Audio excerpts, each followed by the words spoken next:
प्रिय दर्शकों एवं श्रोताओं, आप सबको प्रणाम। हिंदी टेल बुक में आपका स्वागत है। मैं हूं मोहित और आज आप सुनेंगे श्री लाल शुक्ल जी की लिखी उपन्यास राग दरबारी का 31वां भाग। उम्मीद है आपने इससे पहले के सारे भागों को सुन रखा है। अगर आपने नहीं सुना तो उसे जरूर सुने। अब हम आगे बढ़ते हैं और हंसते मुस्कुराते शुरू करते हैं आज के इस भाग को। घर वापस आकर बद्री पहलवान ने देखा वैद्य जी दुखी हैं। उनके दुखी होने की पहचान यह थी कि उनका साफा कुछ ढीला हो जाता, मूछें बेतरतीब हो जाती और हर तीसरे वाक्य के बाद वे कहने लगते, मैं क्या बताऊं, जो मन में आवे करो। बद्री पहलवान के एक मित्र को पड़ोस के जिले में नाजायज तौर से हथियार रखने के जुर्म में सजा हो गई थी।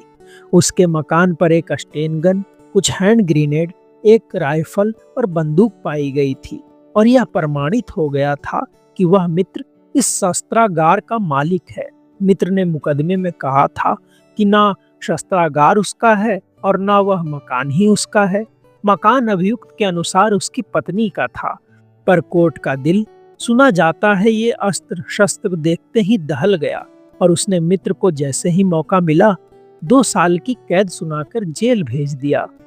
बद्री पहलवान की दिलचस्पी अस्त्र शस्त्र में ना थी, पर उन्होंने मित्र की मातम पुरसी में जाना आवश्यक समझा। मित्र ने इस समय हाई कोर्ट में अपील दायर कर रखी थी और खुद जमानत पर था। बद्री को उसने बहुत बार दोहराकर बताया कि हाई कोर्ट में हार गए तो सुप्रीम कोर्ट जाना होगा और इस सब में बहुत रुपया खर्च होगा, जो उसे ही बर्दाश्त करना होगा, क्योंकि आजकल कोई किसी का नहीं है। बद्री ने इसका यह अर्थ लगाया कि इस मुकदमेबाजी का खर्च आस पड़ोस की सड़कों पर सूरज डूबने के बाद निकलने वाले राहगीरों को बर्दाश्त करना पड़ेगा। चूंकि वे लूटपाट की घटनाओं को हिकारत की निगाह से देखते थे, इसलिए उन्होंने मित्र को आश्वासन दिया कि रुपये की चिंता मत करो, सब कमी भगवान पूरी करेगा। पर मित्र ने मुस्कुराकर कहा कि जो कुछ है वह भगवान का ही दिया हुआ है। और यह कहते हुए उसने छप्पर के फूस में ठुसी हुई एक कपड़े की पोटली निकाल ली। पोटली में बहुत से नोट मुड़े हुए रखे थे। उनमें से 2000 रुपए के नोट मित्र ने बद्री के हाथ में इसरार करके रख दिए और कहा कि इन्हें अपने पास रखे रहो, मेरा क्या है, रमता जोगी बहता पानी। एक पैर यहाँ पर है, एक पैर जेल में। अगर हाई कोर्ट में अपील खारिज हो गई तो जमानत वहीं पर खत्म हो जाएगी। उस समय इसी रुपए से सुप्रीम कोर्ट जाने का इंतजाम करना। भगवान ने इस बीच 2-4 हजार का और हिसाब कर दिया तो वह भी तुम्हारे पास पहुंचवा दूंगा। मेरे दिन खराब है, एक भगवान का और एक तुम लोगों का सहारा है। इस तरह भगवान की चर्चा समाप्त करके बद्री पहलवान जब अपने घर वापस आए तो अमानत ही के क्यों ना हो, उनकी जेब में 2000 रुपए थे। आकर उन्होंने वैद्य जी को अपने मित्र की विपत्ति सुनाई और बताया कि शायद सुप्रीम कोर्ट तक जाने की जरूरत पड़ेगी और उस हालत में मुझे ही कुछ दौड़ धूप करनी पड़ेगी। वैद्य जी ने गिरी आवाज में जवाब दिया, मैं क्या बताऊं, जो मन में आवे। बद्री ने चौंक कर उनकी ओर देखा। वे साफा नहीं बांधे थे, पर उनकी मूछें बेतरतीब थी। वे चिंतित हो उठे, समझ गए कि वैद्य जी दुखी हैं। कुरेद कुरेद कर दुख के कारण का अनुसंधान किया। मालूम हुआ कि इधर 2-4 दिन में कई लोगों ने बहुत से गलत काम किए हैं। प्रिंसिपल ने शहर में जाकर डिप्टी डायरेक्टर ऑफ एजुकेशन को कॉलेज समिति की वार्षिक रिपोर्ट दिखाई थी। रिपोर्ट अत्यंत सुंदर अक्षरों में लिखी गई थी। उसकी भाषा प्रांजल और शैली अलंकार पूर्ण थी। वैद्य जी के सौंदर्य का निरूपण करते हुए उसमें उन्हें इस क्षेत्र का नर केसरी कहा गया था। यह अच्छी तरह प्रमाणित था कि वैद्य जी को सर्वसम्मति से सहर्ष मैनेजर के पद पर फिर चुना गया है। उसमें यह नहीं लिखा था कि कुछ सदस्यों को कॉलेज के बाहर तमंचे के जोर से धमकाया गया और उन्हें अंदर नहीं जाने दिया गया।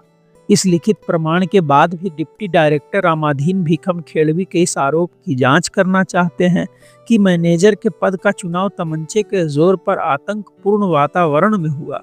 जांच की गुंजाइश ना होते हुए भी उन्होंने प्रिंसिपल को नोटिस दिया है कि वे स्वयं जांच करेंगे और इसके लिए एक तारीख निश्चित कर दी है। खन्ना मास्टर ने भी डिप्टी डायरेक्टर को एक लिखित शिकायत दी है और कई आरोपों के बीच यह भी कहा है कि यहाँ अध्यापकों को जितना वेतन मिलता है उससे दुगनी रकम पर उनके दस्तखत कराए जाते हैं। ऐसा तो 70% कॉलेजों में हुआ ही करता है और ऐसी बात पर ध्यान नहीं देना चाहिए था, पर डिप्टी डायरेक्टर ने वादा किया है कि वे इसकी भी जांच करेंगे। सारे संसार में एक अटल नियम है कि रसीद जितने की होती है उतनी की ही मानी जाती है, पर इस लिखित प्रमाण के बावजूद वे जांच करने पर तुले हुए हैं। मालवीय मास्टर के दुराचरण के विरुद्ध किसी ने गुमनाम पर्चा छपाया है। आरोप गलत हो या सही, पर गुमनाम शिकायत करना एक कायरतापूर्ण कार्य है।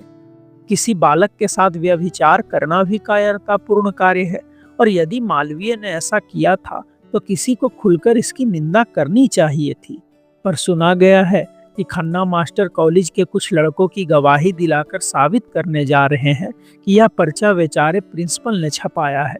रुपन कुछ बोलते नहीं, पर सुना गया है कि खन्ना को पर्चे की छपाई का प्रमाण उन्हीं की सहायता से मिला है। कई विद्यार्थियों को भड़काकर शिकायत कराई गई है कि कॉलेज में सब कुछ होता है, सिर्फ पढ़ाई नहीं होती। बेचारे मास्टर मोतीराम के विरुद्ध आरोप लगाया गया है कि वे कक्षा में विज्ञान नहीं आटा चक्की का कारोबार सिखाते हैं। इन सब का कोई लिखित प्रमाण नहीं है, पर इसकी भी जांच होने वाली है। और तो और रंगनाथ भी अब कभी कभी खन्ना से बात करने लगा है। इधर उसके स्वास्थ्य का विकास तो हुआ है, पर मस्तिष्क दूषित हो गया है। कोऑपरेटिव इंस्पेक्टर युधिष्ठिर का बाप बनता है। उसने अपनी एक रिपोर्ट ऊपर भेजी है कि रामस्वरूप सुपरवाइजर ने जो 2000 रुपए से ऊपर का गबन किया था वह वैद्य जी की जानकारी से हुआ है, और उसने वे रुपए वैद्य जी से वसूलने का प्रस्ताव किया था। मैनेजिंग डायरेक्टर की हैसियत से वैद्य जी ने जो रिपोर्ट इंस्पेक्टर के खिलाफ भेजी थी उसके लिखित होने के बावजूद उस पर कोई कार्रवाई नहीं हुई है, और अनेक प्रयास करने के बावजूद उसका तबादला नहीं हो पा रहा है। और तो और उन्होंने लिखकर दिया था कि इंस्पेक्टर शराब पीता है, और इस पर भी अभी तक कोऑपरेटिव विभाग में ज्वालामुखी के विस्फोट की बात तो दूर रही, भूकंप तक नहीं आया है। बद्री पहलवान पिता के पास तख्त पर एक पैर रखकर, उस पैर के घुटने पर एक हाथ की कोहनी रखकर और हाथ के ऊपर अपनी ठुड्डी रखकर खड़े थे। पूरी बात सुनकर बोले, बस। वैद्य जी ने कहा, तुम इसे बस कहते हो? मेरी सेवाओं का यही पुरस्कार है। बद्री पहलवान ने पुरस्कार वाले हिस्से को अनसुना कर दिया। बोले, ये झगड़े तो 10 मिनट में खत्म हो जाएंगे। कोऑपरेटिव इंस्पेक्टर को 10 जूते मार दिए जाएं, ठीक हो जाएगा। डिप्टी डायरेक्टर ना माने और जांच करने आए तो उनका भी किसी से भरत मिलाप करा देंगे। खन्ना मास्टर के लिए हुक्म कर देंगे कि वे और उनकी पार्टी के लोग कल से कॉलेज के अंदर ना जाएं। सबको बराबर गैर हाजिर बनाकर 15 दिन बाद निकाल देंगे। वैद्य जी ने टोक कर कहा, ऐसा कैसे हो सकेगा? प्रिंसिपल करेगा। त्रिपाठी जी को परसाल कैसे निकाला गया था? उन्हें 1 महीने गैर हाजिर रखा गया था कि नहीं? वैद्य जी के चेहरे पर कुछ विश्वास की सी झलक देखते हुए बद्री पहलवान ने कहा, तुम यह सब ऐसे ही छोड़ दो, प्रिंसिपल ठीक कर लेगा। छोटे ने इधर 2-3 पट्टे तैयार किए हैं, कॉलेज के बाहर उन्हीं की ड्यूटी लगा देंगे। खन्ना को कॉलेज के भीतर जाते हुए जूते मारेंगे। रंगनाथ चाहे जितना गिचिर पिचिर करे, उसकी फिक्र क्या? शहर का आदमी है, सुअर का सा लेंड, न लीपने के काम आए न जलाने के। तुम उधर देखो ही नहीं, घबराकर वापस भाग जाएगा। रहे रुपन, उन्हीं को 2-4 लप्पड़ मारने होंगे, सो जब कहोगे मार दूंगा। वैद्य जी बद्री की प्रतिरक्षा योजना सुनकर थोड़ी देर शांत भाव से बैठे रहे, फिर अचानक बोले, रामदयाल तिवारी, उसकी अपील का क्या होगा? हाई कोर्ट में अपील की कोई तिथि निश्चित हुई है क्या? बद्री ने अपना पैर तख्त पर और जोर से रोक दिया। बोले, उसकी भी बात कर लेंगे, पहले यहाँ की बातें हो रही हैं तो हो ले। बताओ, यहाँ पर चिंता की कोई और भी बात बची? वैद्य जी ने सोचते हुए कहा, यहाँ तो ठीक ही हो जाएगा, पर ऊपर की राजनीति गड़बड़ा रही है। तभी क्षुद्र अधिकारियों का साहस बढ़ गया है। कोऑपरेटिव इंस्पेक्टर का तबादला तक नहीं हो रहा है। इसके पीछे बड़ी बड़ी राजनीति है। यही चिंता का विषय है। बद्री पहलवान ने कुछ झुंझला कर कहा, राजनीति तो तुम ही जानो। हमने तो एक बात कह दी, इंस्पेक्टर को 10 जूते लग जाएंगे, न एक कम न एक ज्यादा। कुछ सोचकर उन्होंने एक संशोधन रखा, वह छुट्टी लेकर बाहर निकल जाए तो जूता लगाने की कोई कसम भी नहीं है, छोड़ देंगे। वैद्य जी ने जोर से सांस खींची। उनकी देह ढीली हो गई, हाथ सिर पर पहुंच गया, पर चूंकि इस वक्त वे साफा नहीं बांधे थे, इसलिए उसे कसने के बजाय उनका हाथ अपने मस्तक पर ही आशीर्वाद बरसाने लगा। उन्होंने फिर पूछा, रामदयाल तिवारी का क्या करोगे? बद्री पहलवान उसी तरह बोले, अब यह बात पूरी हो जाने दो। उन्होंने कुर्ते की जेब से कुछ नोट निकाले, वैद्य जी को देते हुए बोले, यह 1300 रुपया है। सुना है सुलह के लिए कुछ रुपए दरोगा जी भी दे गए हैं। उन्हें मिलाकर 2000 पूरे कर डालो। कोऑपरेटिव वाले जोर डालें तो पहले ही जमा कर दिया जाएगा। वैद्य जी ने गंभीरता से कहा, दारोगा जी ने जो दिया था वह थोड़ा तो जोगनाथ को दे दिया गया है। 400-500 बचता है, वह जनता का है। कोऑपरेटिव भी जनता की है। वैद्य जी ने बद्री को नोट वापस कर दिए। बोले, तो रखे रहो, आगे देखा जाएगा। बद्री इसके बाद अपने मित्र की बात करने के लिए नहीं रुके। मकान के अंदर जाने के लिए वे एक बार अपने बाप की ओर घूमे, फिर एक अजब सी आवाज में, जो पता नहीं इस बीच में वह कहां से सीख आए थे, फुसफुसा कर बोले, बापू, गया दिन से भी बात कर लो। बद्री पहलवान कुछ सालों से अपने बाप को बिना किसी संबोधन के ही पुकारते थे। बचपन में वे उन्हें बापू कहते थे, पर जवान होने पर कुश्तीबाजी की शुरुआत होते ही उन्होंने यह बचकानी हरकत छोड़ दी थी। वैद्य जी ने बद्री पहलवान की बात सुनी और ना जाने क्यों आंखें मूंद ली। शिवपालगंज के बच्चे बच्चे को प्राणी शास्त्र का यह नियम याद था कि होशियार कौआ कूड़े पर ही चोंच मारता है। वैद्य जी के साथ यही हुआ। इस कोऑपरेटिव इंस्पेक्टर ने बड़ी कठिनाई पैदा कर दी थी। पहले वाला इंस्पेक्टर जनतांत्रिक पद्धति से काम करता था, यानी जब यूनियन की इमारत पर भंग पीसने का प्रबंध होता तो सिल पर लोढ़े की पहली चोट पड़ते ही वह दूसरे सदस्यों से पहले ही वहां आ जाता और जनता का आदमी बनकर वहां के कार्यक्रमों में भाग लेता था। यह इंस्पेक्टर भंग का शत्रु और वैद्य जी को प्राप्त होने वाली सूचना के आधार पर और वैद्य जी के द्वारा ऊपर के अधिकारियों को लिखे गए पत्र के अनुसार शराब का शौकीन था। शराब के साथ ही उसे ईमानदारी की लत पड़ गई थी और यूनियन के सदस्यों से सहयोग करने की जगह वह उनका विरोध करने लगा था।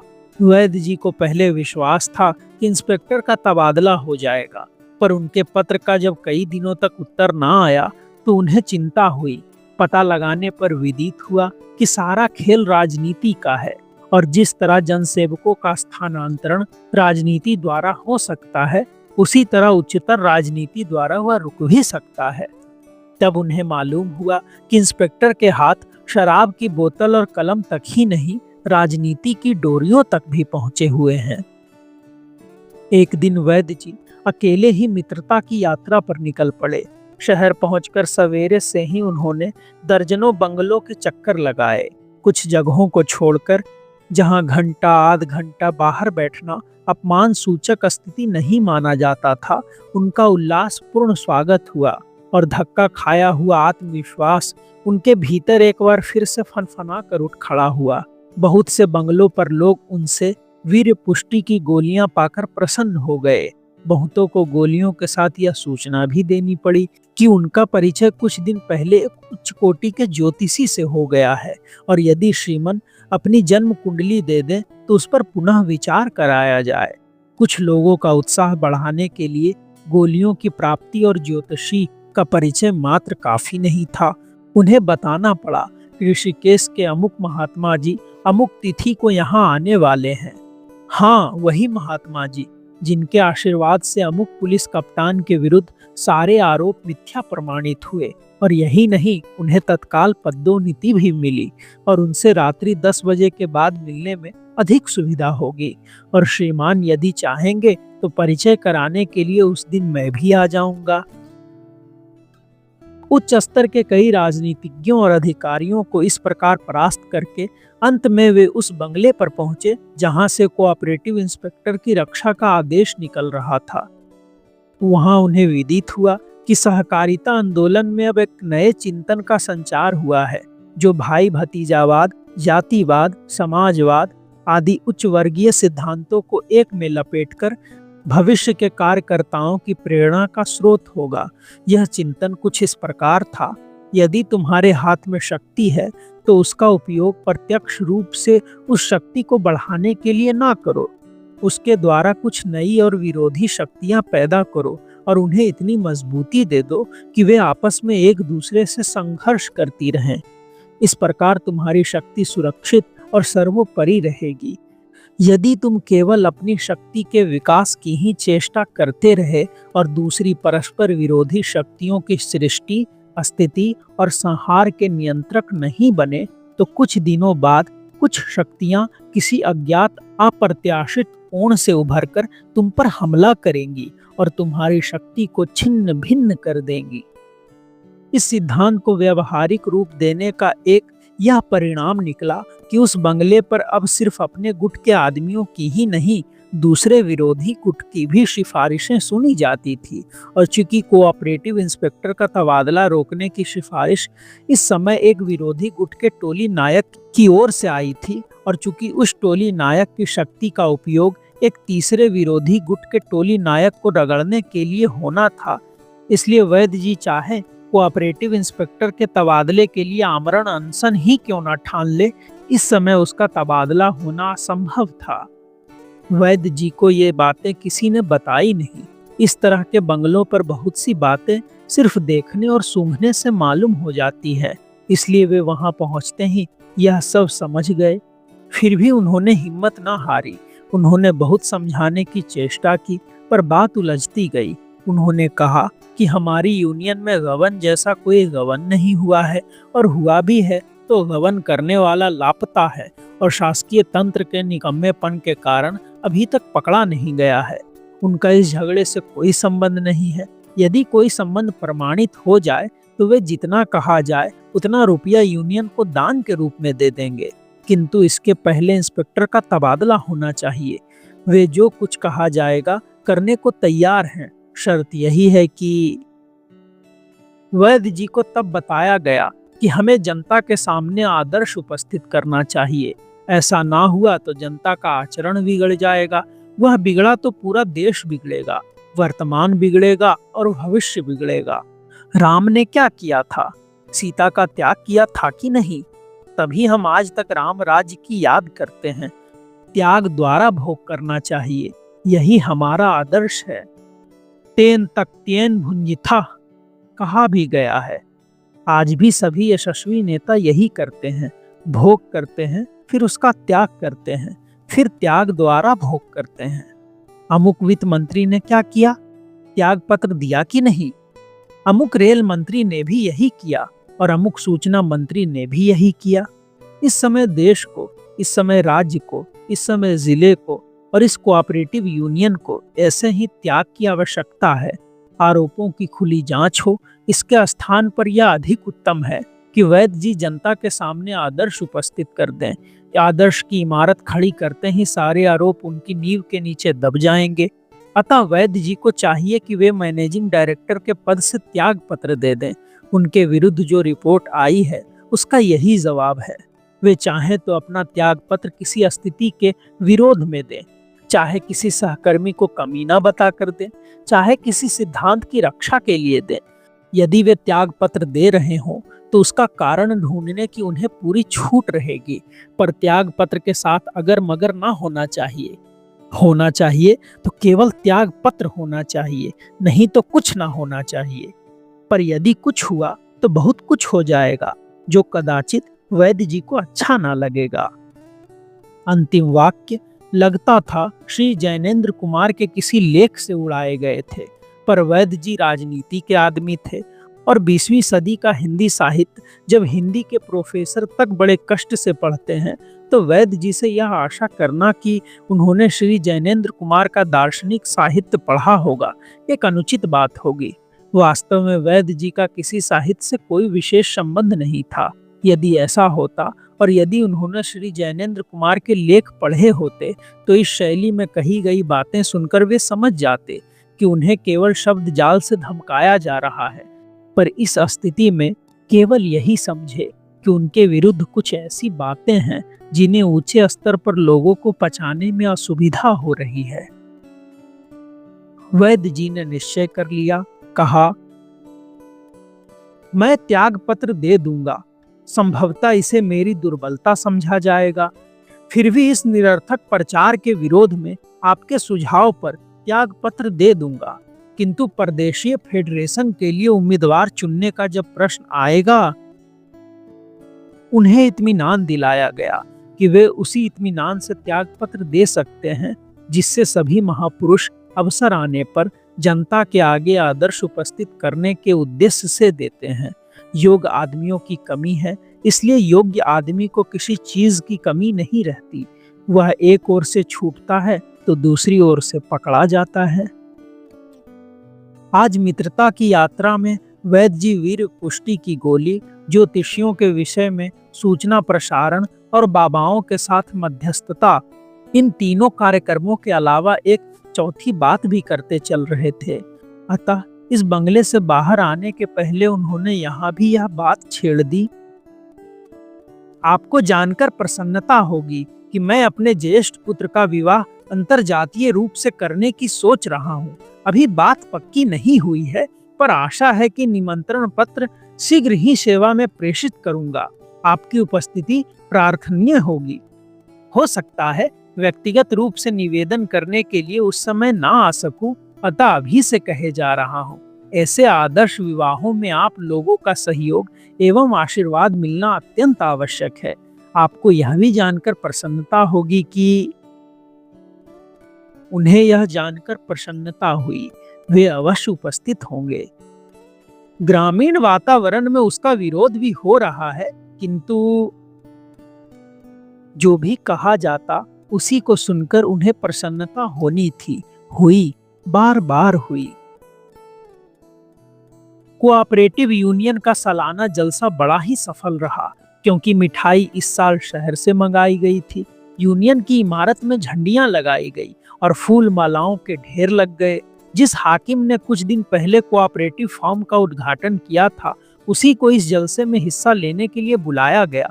पब्लिक में भाषण देने और माला पहनने का खून उसके मुंह में बहुत पहले लग चुका था। इन बातों की गंध पाते ही वह तड़ाक से पतलून पहनकर और एक व्यापारी की मोटर मांगकर पौ पौ करता हुआ जलसे में पहुंच गया।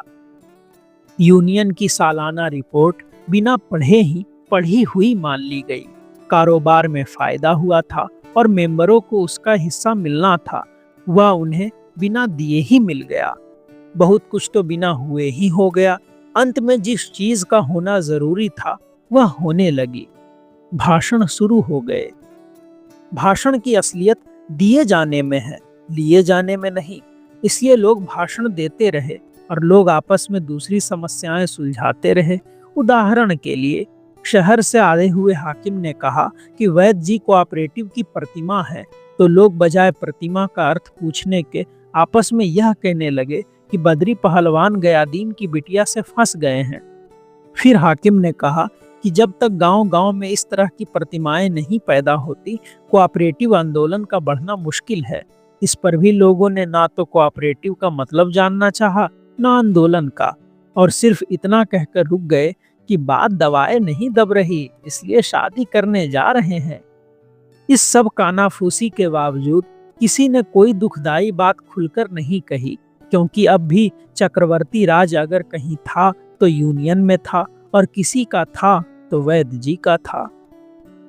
फिर भी रामराज तक में दुखदाई बात कहने के लिए एक धोबी निकल आया था। यहाँ भी एक आदमी ने खड़े होकर बड़े जोश में कहा कि मैं भाषण दूंगा। उसके पास बैठे हुए लोग उसकी धोती पकड़कर खींचने लगे ताकि वह धोती के लालच में नीचे खींचा चला आए, पर वह आदमी रामाधीन भीखम खेड़वी के गुट का था और हर बात हिदायत के अनुसार करने को तैयार होकर आया था। इसलिए उसने खींचती हुई धोती की परवाह नहीं की, बल्कि उससे उसका जोश दुगना हो गया और सब भाषणों के ऊपर चढ़कर उसने जोर से भाषण दिया कि मैं भी भाषण दूंगा। जोर से बोलने का वही नतीजा हुआ जो प्रायः होता है। विपक्ष धीरे धीरे बोलने लगा। शहर से आए हुए हाकिम ने कहा, दो, जरूर दो, मना कौन करता है। उसने अपने जोश को कायम रखने के लिए श्रीमान सभापति जी, भाइयों और बहनों भी नहीं कहा। एकदम से उसने उठान भरी, इस रिपोर्ट में क्या नाम है उसका, गबन की बात नहीं कही गई है। यहाँ एक लुच्चा सुपरवाइजर था, क्या नाम है उसका, रामस्वरूप नाम था, गबन कर दिया साले ने। क्या नाम है उसका, शहर को 2 ठेले गेहूं लदवाकर भाग गया, शराब पीता था। क्या नाम है उसका, रंडीबाजी भी करता था। वैद्य जी तक उसके मुंह से मुंह खोसकर क्या नाम है बात करते थे। एक दिन रात को 2 ठेले आए, क्या नाम है, रातों रात लगते रहे, किसी को पता तक नहीं। क्या नाम है उसका, साला बातचीत बड़ी मीठी करता था, मुझे देखते ही दूर से क्या नाम है पांव लागी करता था। वैद्य जी की क्या नाम है उसका, कोई बुरा ना माने, मैं कुछ चाहे ना कहूँ, सारी दुनिया कहती है पटरी अच्छी बैठती थी। 2000 रुपए का भभक निकाल दिया साले ने। क्या नाम है उसका, जिम्मेदार कौन होगा, कोऑपरेटिव बड़ी अच्छी प्रतिमा है। क्या नाम है, प्रतिमा लिए लिए घूमा। वैद्य जी से कोई पूछने वाला नहीं है कि कहाँ कौन जा रहा है, मिठाई खाए जाओ। क्या नाम है, पानी पीकर घर जाओ। इससे देश का क्या नाम है, उद्धार नहीं होगा। देश में देश का चलन चलना चाहिए। गबन कैसे हो गया, जांच होनी चाहिए। मैं पढ़ा लिखा नहीं हूँ, इसलिए कोई बुरा ना माने। होली है, होली है। उस आदमी का जोश बढ़ता जा रहा था और जब उसने होली है का नारा बुलंद किया तो साफ जाहिर हो गया कि वह हाथ उठाकर कोई कविता सुनाने जा रहा है। जोश और कविता का जोड़ अगर शिवपालगंज में कभी हो जाता तो उसके बाद आल्हा उदल की लड़ाइयों वाला वातावरण भी बन सकता था। इसलिए लोग बंद करो कहकर उसके भाषण को रोकने लगे, पर भाषण बगटूट भागा जा रहा था। लोगों के बहुत पीछा करने पर भी वह रुक नहीं रहा था। तभी वैद्य जी उठकर सामने आ गए और खड़े हो गए। भाषण उन्हें देखते ही अपनी जगह थोड़ा उछला कूदा, फिर दुम हिलाकर जमीन सूंघने लगा। वैद्य जी खड़े होकर थोड़ी देर मुस्कुराते रहे। साबित हो गया कि गबन से उनका कोई संबंध नहीं है। फिर उन्होंने ऋषियों की वाणी में कहना शुरू किया, गबन कैसे हो सकता है, इस पर ध्यान देने की बात है। आपके पास अपनी 1000 मुद्राएं हैं, आप उसका गबन नहीं कर सकते। वे मुद्राएं आपकी हैं, अतः गबन आप नहीं कर सकते। आप उसका अनुचित व्यय कर सकते हैं, पर गबन नहीं। गबन वही कर सकता है जिसकी अपनी मुद्राएं ना हो। सहकारिता में किसी की अपनी संपत्ति नहीं होती, वह सामूहिक संपत्ति हो जाती है। कई व्यक्तियों की संपत्ति एक स्थान पर एकत्रित की जाती है। उसकी सुरक्षा वह करता है जिसकी वह संपत्ति नहीं है। संपत्ति उसकी नहीं है, पर वह उसकी सुरक्षा के लिए नियुक्त होता है। यदि वह उसका अनुचित व्यय कर डाले तो वह गबन हो जाता है। ध्यान दे सज्जनों, अपनी संपत्ति का आप अनुचित व्यय करें तो वह गबन नहीं है, दूसरा करे तो वह गबन है। सहकारी संपत्ति किसी व्यक्ति विशेष की संपत्ति नहीं होती, अतः उसका अनुचित व्यय या अनुचित क्षरण किसी ऐसे व्यक्ति द्वारा ही होता है जिसकी वह संपत्ति नहीं है, गबन होता है। इस प्रकार सिद्ध हुआ कि सरकारी संपत्ति में अनुचित व्यय नहीं होता, होता है तो सदा गबन ही होता है। सहकारी संपत्ति की यही नियति है, इस पर आश्चर्य नहीं होना चाहिए। न सहकारी संपत्ति के साथ गबन का शब्द जुड़ते देखकर उससे घबराना चाहिए। कहीं कहीं गबन को छिपाया जाता है, दोष को छिपाना ना चाहिए, नहीं तो जड़ पकड़ लेता है। हम यही सिद्धांत मानते हैं। जिस सहकारी यूनियन में गबन ना निकले उसको संदेह से देखना चाहिए। प्रायः वहाँ गबन आंकड़ों की आड़ में छिपाया जाता है, यहाँ कुछ भी छिपाया नहीं, व्यवस्था उत्तम रखी गई। गबन हुआ पर होकर भी नहीं हुआ, क्योंकि परिणाम उत्तम रहा। वर्ष के अंतिम में यूनियन को हानि नहीं हुई, लाभ हुआ। लाभ चाहे 1 पैसे का हो, चाहे 1 करोड़ मुद्राओं का, लाभ लाभ है और हानि हानि है। यहाँ हानि का प्रसंग नहीं उठता, प्रसंग तो लाभ का है। ऐसी स्थिति में गबन का प्रकरण निरर्थक था। उसका यहाँ प्रश्न उठाना यूनियन का अपमान करना है, यह सहकारिता का अपमान है। परंतु मेरे विरुद्ध व्यक्तिगत आक्षेप लगाए गए हैं। आक्षेप करना अनुचित है, व्यक्तिगत आक्षेप और भी अनुचित है। इस वातावरण में कोई भी व्यक्ति काम नहीं कर सकता, शिष्ट व्यक्ति तो बिल्कुल ही नहीं कर सकता। मैं इस प्रकार के आक्षेपों का विरोध करता हूँ, पर ध्यान रहे, विरोध आक्षेपों से है, आक्षेप करने वालों से नहीं। आक्षेप करने वाले तो श्री रामचरण है, मैं उनका आदर करता हूँ, उनके लिए मेरे मन में बड़ी श्रद्धा है, पर मैं उनके आक्षेपों का विरोध करता हूँ, बलपूर्वक विरोध करता हूँ। और विरोध के रूप में यहाँ से मैनेजिंग डायरेक्टर के पद से मैं त्याग पत्र देता हूँ। कहकर वैद्य जी अपने स्थान पर शांति पूर्वक बैठ गए। इसके बाद सब कुछ तेजी से होने लगा। बड़ी कांय कांय मची, जैसे कोई मेंबर विधानसभा से घसीटकर निकाला जा रहा हो। फिर कांय कांय कम पड़ने लगी और शहर वाले हाकिम की गंभीर आवाज सुनाई पड़ी। वैद्य जी अपने फैसले पर अटल हैं, इसलिए मेरी सलाह है कि उनका इस्तीफा मंजूर कर लिया जाए। वैसे भी आज अगले वर्ष के लिए चुनाव होना था। इस्तीफे का मतलब यह है कि वैद्य जी आगे के लिए मैनेजिंग डायरेक्टर नहीं होना चाहते। वैद्य जी ने बैठे ही बैठे कहा, मैं सदस्य भी नहीं रहना चाहता, मेरा कर्तव्य पूरा हो गया।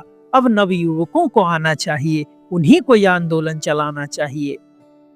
शहरी हाकिम ने समझाया, मेरा ख्याल है आप इतना हाथ ना खींचे, नहीं तो यह यूनियन बैठ जाएगी। आप नवयुवकों की बात करते हैं, इस जमाने में वे हैं कहाँ? पर वैद्य जी नहीं माने। वे इस बात पर अड़े रहे कि नवयुवकों को इस जमाने में भी होना चाहिए और उन्हीं को आंदोलन चलाना चाहिए।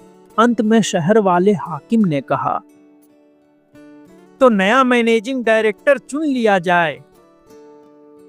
यह कहकर दूसरों को बोलने का मौका दिए बिना वह खुद बोलने लगा। बात उसने परंपरा से शुरू की। उसने कहा, भाइयों, इस यूनियन की यह परंपरा रही है कि यहाँ सभी चुनाव एक मत से होते आए हैं। मुझे आशा ही नहीं, पूर्ण विश्वास है कि आज भी उस परंपरा के मुताबिक काम किया जाएगा। आप लोग कोई नाम? अचानक छोटे पहलवान अपनी लुंगी के साथ खड़े हो गए, टोक कर बोले, चुनाव में क्या रखा है साहब? बेंट के बराबर तो यह यूनियन है, उसमें भी तुम चुनाव लड़वाने जा रहे हो? उसके बाद उन्होंने भुनभुनाकर एक कहावत सुनाई, जिससे आसपास बैठे हुए बहुत से लोग हंसने लगे। हाकिम ने समझा कि छोटे पहलवान ने उसके खिलाफ कोई अश्लील बात कही है।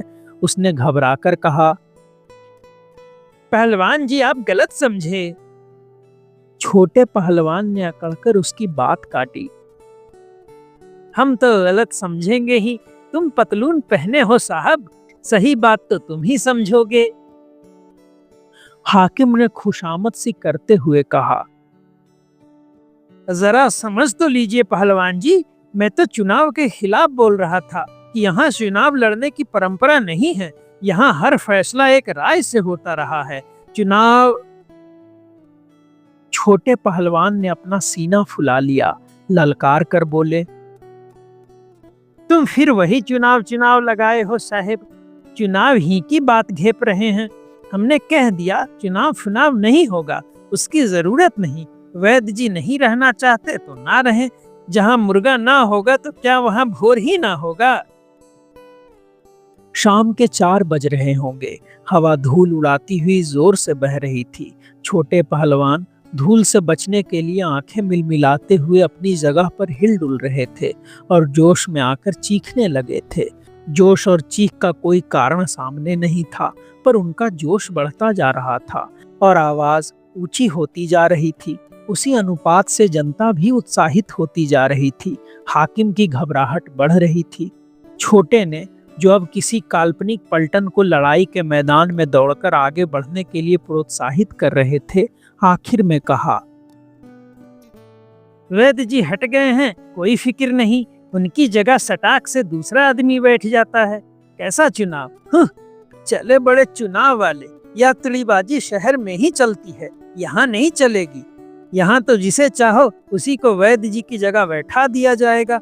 उठो बद्री उस्ताद, ना हो तो तुम ही बैठ जाओ। उठो उठो उस्ताद, लो लपक के। शोरगुल के बीच बड़े जोर का नारा लगा, बोलो भारत माता की जय। फिर वही पुराना क्रम, बोलो महात्मा गांधी की, पंडित जवाहरलाल नेहरू की, वैद्य महाराज की, बद्री पहलवान की, इदरिस साहब की। इदरिस साहब यानी शहर से आए हुए हाकिम के दिमाग में सन्नाटा छा गया। आंखें चकाचौंध हो गई। जब उन्हें होश आया, उन्होंने देखा वैद्य जी कहीं चले गए हैं। उनके विरोधी रामचरण को कोई फाटक के बाहर हाथ पकड़कर खींचे लिए जा रहा है। बद्री पहलवान माला पहने हुए मंच पर उनकी बगल में बैठे हैं। उनके चेहरे पर मैनेजिंग डायरेक्टर के पद की आभा फैली हुई है। अभी आप सुन रहे थे श्री लाल शुक्ल जी की लिखी उपन्यास राग दरबारी का 31वां भाग। आपको ये भाग कैसा लगा, ये हमें जरूर बताएं। हम जल्द ही इसके अगले भाग के साथ लौटेंगे। तब तक के लिए धन्यवाद।